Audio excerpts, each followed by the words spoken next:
ஜக்கி வாசுதேவ் அவர்களை பற்றி தெரியாதவர்கள் இருக்கவே முடியாது. அவருக்கும் டாமினோஸ் பீட்சாவுக்கும் இப்படி தொடர்பா? யார் அந்த அஜய் கௌசல் அப்படின்னு எல்லோருமே பேசி வந்துட்டுருக்காங்க. வாங்க யாருன்னு வீடியோக்குள்ளே போய் பார்த்து தெரிஞ்சுக்கலாம். உலகிலேயே இந்தியாவில் மட்டும்தான் எப்பேற்பட்ட அப்பாட்டக்கர் உணவாக இருந்தாலும் உள்ளூர் வாடிக்கையாளர்களின் விருப்பங்களுக்கு ஏற்ப தங்களது மெனுக்களை மாற்றியமைக்க வேண்டியிருக்கு. ஸ்டார்பக்ஸ் தந்தூரி பன்னீர் ரோல்களை விற்கிறது. KFC பன்னீர் ஜிங்கர் பர்கர்களை விற்கிறது. பர்கர் கிங் பன்னீர் கிங் பர்கரை விற்கிறது.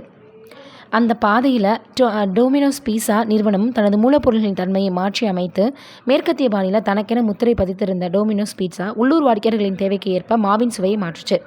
விளைவு இன்றைக்கு நாட்டில் 170 நகரங்களில் 806 கிளைகளை டாமினோஸ் பீட்சா அமைத்து வியாபாரம் நடத்தி வருது.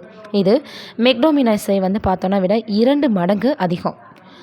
உலகிலேயே மிக வலிமையான பார்த்தோன்னா ஒரு கம்பெனியாக உருவாகி இருக்குன்னு சொல்லலாம். இன்னும் சொல்லணும், மலிவான விலையில் பீஸாக்களை டாமினோஸ் நிறுவனம் பார்த்தோன்னா இந்தியா நிறுவனம் தயாரித்து விற்குது.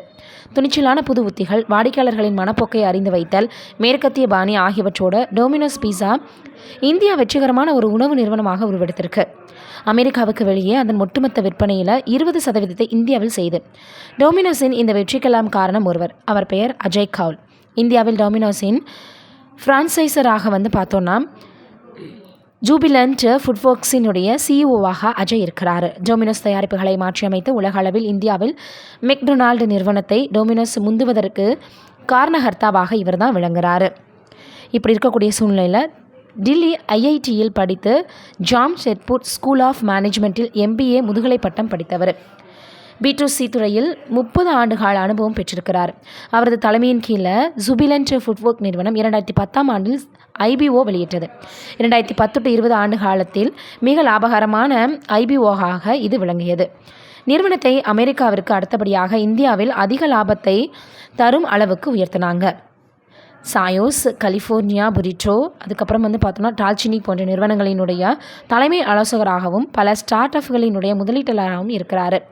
ஈஷா லீடர்ஷிப் அகாடமியின் சார்பில் CEO லீடர்ஷிப் நிரலை நடத்தி காட்டினார். சத்குருவினுடைய வழிகாட்டுதலில் இதை அஜய் சாதித்தார்.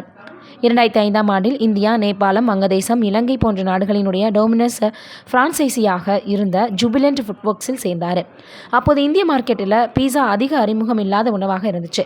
இருந்தாலும் அவரது தொலைநோக்கு திட்டங்களால் மத்திய வருவாய் வாடிக்கையாளர்களை குறிவைத்து டாமினோஸ் பீஸாவை வெற்றிகரமாக மார்க்கெட் செய்ய முடிஞ்சிச்சு. வாடிக்கையாளர்களுக்கு கட்டுப்படியாகக்கூடிய விலையில் பீஸாக்களை தயாரிக்க வச்சிருக்கிறார். ரூபாய் 45க்கு பார்த்தோன்னா ஃபன்மீல் பீஸா, 35க்கு பீட்சா மேனியா ஆகிய ஐட்டங்கள் பெரும் வரவேற்பை பெற்றது. இது இந்தியாவினுடைய பீஸா விற்பனையின் போக்கையே மாற்றுச்சுன்னு சொல்லலாம். இது தவிர அஜய் கௌல் அறிமுகப்படுத்திய 30 நிமிடங்களில் டெலிவரி அல்லது இலவசம் என்ற திட்டம் வாடிக்கையாளர்களிடையே பெரும் வரவேற்பை பெற்றது.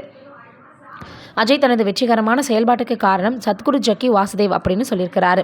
இந்த நிறுவனத்தினுடைய விற்பனை 73 கோடியிலிருந்து 33 மடங்குகள் பார்த்தோன்னா அதிகமாக இருக்கு. தனக்குள்ளான தொடர்பினை இதை சாதிக்க முடிந்ததாக அஜய் அவர்கள் பார்த்தோன்னா சொல்லியிருக்கிறாரு. நீங்கள் என்ன நினைக்கிறீங்க இதை பற்றி அப்படின்றத மறக்காமல் கீழே இருக்கக்கூடிய கமெண்ட்டில் சொல்லுங்கள். நன்றி, வணக்கம்.